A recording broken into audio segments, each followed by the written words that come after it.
এখন যে অঙ্কটি করব সেই অঙ্কটি নবম দশম শ্রেণীর 4.1 এর সূচকের 3 নম্বর অঙ্কটি করব। তো এখানে যে 3 নম্বর অঙ্কটি লেখা হয়েছে সেই অঙ্কটি হচ্ছে আপনার 3 নম্বর যে অঙ্কটি 2 পাওয়ার -1 প্লাস 5 পাওয়ার -1 ব্র্যাকেট আবার পাওয়ার -1 এটা। তো এই অঙ্কটা যদি করতে হয় তাহলে যে কাজটি করতে হবে, এই যে 2 এর পাওয়ার যে -1 আমরা এটাকে লিখতে পারি 1/2 প্লাস করতে প্লাস, এই যে 5 পাওয়ার যে -1 আমরা এটাকে লিখতে পারি 1 বাই কত 5। এটাও কিন্তু আমরা একটা সূত্র অনুসারে লিখছি কিন্তু। তো তারপর ব্র্যাকেট করতে ব্র্যাকেট পাওয়ার -1 করতে 1। এখন এখানে আছে 2 আর এখানে আছে কত 5। তাহলে 2 আর 5 যদি গুণ করি তাহলে 5 দুগুণে কত হয় 10। এই 10টা হচ্ছে লসাগু। এই 10 হচ্ছে কি লসাগু। এখন এই 2 দিয়ে যদি 10 কে ভাগ করেন তাহলে কত হয় 5 হয়। সেই 5 এর সাথে যদি উপরের 1 গুণ করেন তাহলে কত হয় 5 ই হয়।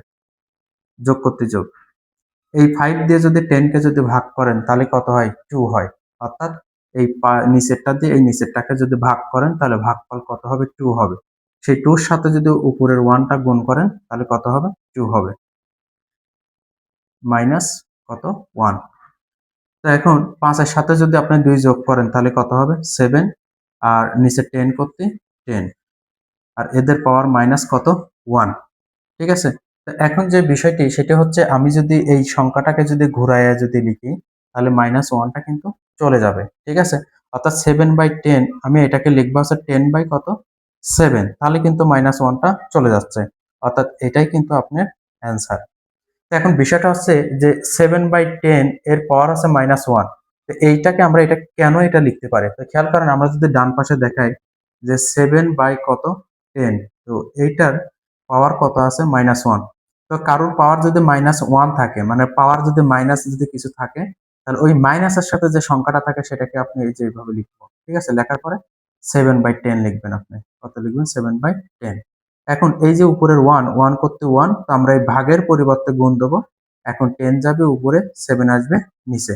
এখন 10/7 এর সাথে যদি 1 গুণ করেন তাহলে 10 বাই কত হয় 7 হয়। আশা করি এই বিষয়টি বুঝতে পারছেন। আর এখানে আরেকটি যে বিষয় সেটি হচ্ছে এই যে 2 পাওয়ার -1, ঠিক আছে? 2 পাওয়ার -1 কে আমরা কিন্তু লিখছি 1/2 এটা লিখছি। ঠিক আছে? তো এটাকে আমরা কিভাবে আসলে আমরা এটাকে লিখতে পারি। ঠিক আছে? তো খেয়াল করেন যে a পাওয়ার কিন্তু -n এটা কিন্তু আমরা জানি সূচকের সূত্র। তো এটাকে আমাদের আগে যে কাজটি করতে হবে আগে 1/a লিখতে হবে। ঠিক আছে? তো এখানে যে 2 পাওয়ার -1 তাহলে আগে 1 বাই আমাকে 2 লিখতে হবে। ঠিক আছে? এখানে মাইনাসের সাথে n আছে না? তো n টা হবে এর পাওয়ার। তো এখানে মাইনাসের সাথে কি আছে 1 আছে। তাহলে এই 2 এর পাওয়ার কত হবে আপনার 1 হবে। তো উপরের 1 করতে 1। তো 2 পাওয়ার 1 এই 1 কে লেখার প্রয়োজন আছে নাই। তার মানে 1/2। তো আশা করি এই বিষয়টিও বুঝতে পারছেন। তো এই অঙ্কগুলো অনেক সময় আছে এমসিকিউ তে এসে থাকে বা সৃজনশীলে ক নম্বরে এসে থাকে। তো আশা করি অঙ্কটি বুঝতে পারছেন।